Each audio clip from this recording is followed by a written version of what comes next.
السلام عليكم magacaygu waa Faaduma Xasan waxaan ku noolahay hadda magaalada Nairobi gaar ahaan Islii dalka Kenya waxaan qaxootinahay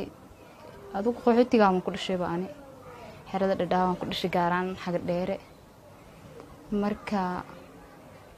18 sano aan jiraa iyo ilaa inta 1991 qaxootiga family-gayga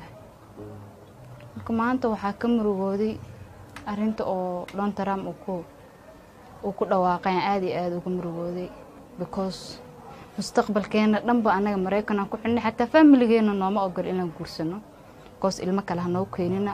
kiiska waana la ridayaa waa ka dhacayna ilmo kale haduu soo biiro maalin walbana lagu haayay marka maanta anaga falay sugaanahay heerkii amaanta rabna gool in lagu xareeyo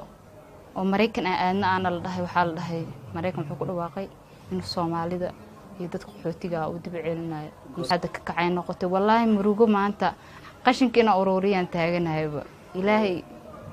kulay dad islaamaan anagu nahay intaas waan isku celinaynaa laakiin aad iyo aad uga murugeysanahay family-gan dhamaan aad u murugeysan yahay marka arintaas aad aan uga xunnahay ana Soomaaliya ma arkin maanta wadana ku noqon kara ma aha ma ku dhalanin ma garanayo inta burbursanay Soomaaliya aan dhashay maanta dii aan Mareykanka rajina islaha waxa ka helaysaa horumar waxbarasho waxa la dhigi jiray mustaqbal wax walba ka helaysaa maanta haduu soo diiday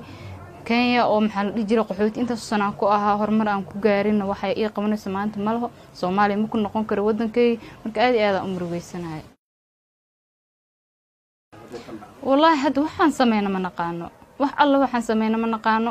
family-gan inta kala dhaabay joogta aniga hadda inta jooga anigana waxaan ka qabta malaho wuxuu u baahay daan albaab ka baxo refugee ah sharciyeena leeyahay ma shaqeysan karo gurigaas ku dhex jira marka rajadii aan lahaana maanta waa ka iga burburtay dib weyn ay gaarsiisay in jab hatta heer aan cuntada cun weyn fakar badan aan ku aragnay isbedel badan aan isku aragnay ayadoo wali arintii nagu cadaanin aan waxa hadda isku aragnay in isbedelnay fakar badan nagu soo biiray oo nolosheen isbedeshay sabab nolosheen aan wadankeena waa wadan burbur ah ونبتقلي أمريكان وقصوني ضد أمريكان رجينا يا هن 27 سنة كجري قحوتي كينيا وكل باتوضي